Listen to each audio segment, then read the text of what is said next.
Assalamualaikum warahmatullahi wabarakatuh. Saya Alisan Nisrina Fiska dengan NIM 103052500071 akan menjelaskan soal nomor 5 bagian A dan B. Jadi untuk yang pertama itu, dari soal kita tahu ada sampel acak X1 sampai X36 yang bersifat IID, yaitu independen dan berdistribusi identik. Sampel ini diambil dari populasi purba acak distribusi eksponensial dengan parameter lambda sama dengan setengah. Nah, dan karakteristik distribusi eksponensialnya, kita bisa cari dulu rata-rata populasi atau mu, dan varians populasi atau sigma kuadrat. Di sini ada rumus-rumusnya, yaitu pertama mu sama dengan 1 per lambda, berarti 1 dibagi 1/2, yaitu hasilnya 2. Selanjutnya ada sigma kuadrat, sama dengan 1 per lambda kuadrat, berarti 1 dibagi 1/4, hasilnya adalah 4. Sekarang kita masuk ke pertanyaan poin A-nya, yaitu mencari nilai harapan dan varians dari rata-rata sampel atau ekspektasi X-bar-nya dan varians X-bar. Yang pertama itu ekspektasi dari X-bar sama dengan mu. Karena mu populasi sudah kita cari tadi, maka nilainya adalah 2. Selanjutnya varians dari X-bar, yaitu sama dengan sigma kuadrat per N. Tinggal kita masukkan aja angkanya, yaitu 4, dibagi ukuran sampelnya 36, lalu sederhanakan menjadi 1 per 9. Dari sini kita juga dapat standar deviasi dari X-bar, yaitu akar dari 1 per 9, jadi hasilnya itu 1 per 3. Lalu selanjutnya kita lanjut ke poin B, kita diminta mencari peluang X-bar berada di antara 1,5 sampai 2,5.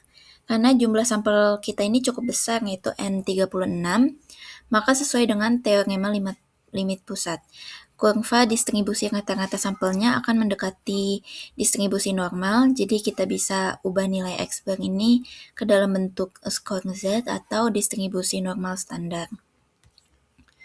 Selanjutnya rumus transformasi Z, yaitu Z sama dengan X-bar dikurang ekspektasi X-bar lalu dibagi standar deviasi X-bar, jadinya itu X-bar dikurang 2 lalu dibagi 1/3.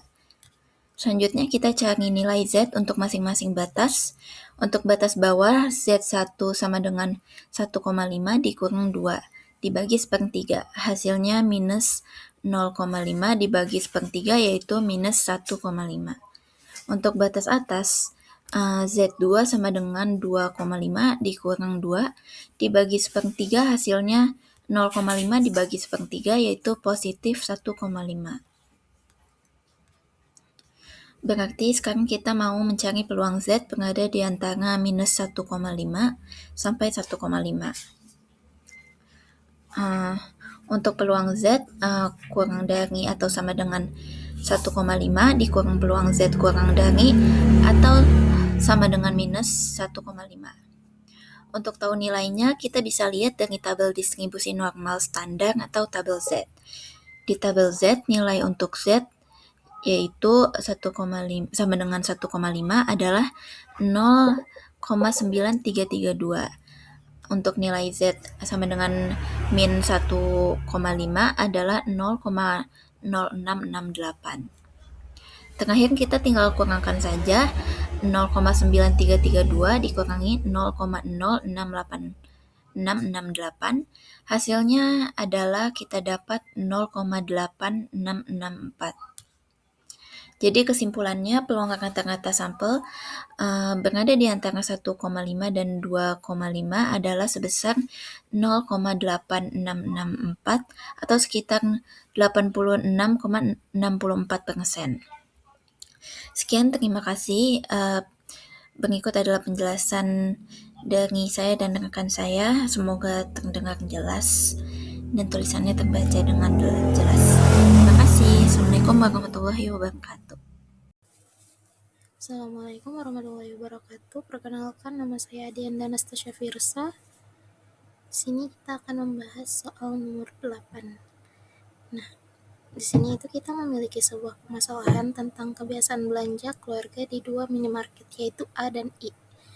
Dari survei awalnya diketahui bahwa dari 100 keluarga, 60 keluarga adalah pelanggan minimarket A dan 40 keluarga adalah pelanggan minimarket I. Namun setelah beberapa waktu terjadi perpindahan pelanggan antar kedua minimarket tersebut. Nah, dari data perpindahan ini kita itu bisa memodelkan perilaku pelanggan sebagai suatu rantai Markov dengan dua keadaan. Oke, untuk yang langkah pertama adalah mengubah data perpindahan menjadi peluang bersyarat. Peluang ini menunjukkan dari seorang pelanggan yang saat ini berbelanja di suatu minimarket, seberapa besar kemungkinannya untuk tetap atau pindah ke minimarket lain pada kesempatan belanja berikutnya. Nah, dari 60 pelanggan A, ternyata 40 orang tetap di A dan 20 orang pindah ke I. Maka peluang dari A ke A itu 40/60, hasilnya adalah 2/3, dan peluang dari A ke I itu 20/60, yang mana hasilnya itu 1/3. Nah, dari 40 pelanggan I, ternyata 15 orang itu tetap di I dan 25 orang pindah ke A. Maka peluang dari I ke I itu 15/40, hasilnya adalah 3/8, dan peluang I ke A itu 25/40, hasilnya 5/8. Nah, dengan menyusun peluang-peluang ini ke dalam bentuk matriks, di mana baris menunjukkan keadaan sekarang dan kolom menunjukkan keadaan berikutnya, maka kita memperoleh matriks peluang transisinya seperti yang terlihat di slide.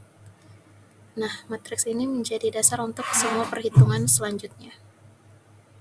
Oke, kemudian ke yang B, yaitu jika saat ini seorang pelanggan berada di minimarket A, berapa peluang bahwa setelah 2 kali kesempatan belanja berikutnya ia masih berbelanja di A. Nah, untuk menjawab ini kita tidak bisa hanya mengalihkan peluang tetap di A sekali saja, karena dalam 2 langkah ada berbagai kemungkinan jalur yang bisa dilalui. Oleh karena itu, kita harus menghitung matriks transisi untuk 2 langkah, yaitu P kuadrat, yang diperoleh dengan mengalihkan matriks P dengan dirinya sendiri. Oke, setelah melakukan perkalian matriks itu, kita mendapatkan elemen baris pertama dari kolom pertama P kuadrat itu memberikan peluang yang kita cari, yaitu hasilnya adalah 47/72, yang artinya peluang seorang pelanggan saat ini di A akan tetap di A setelah 2 kali kesempatan belanja berikutnya adalah sebesar 47/72 atau sekitar 65,28%.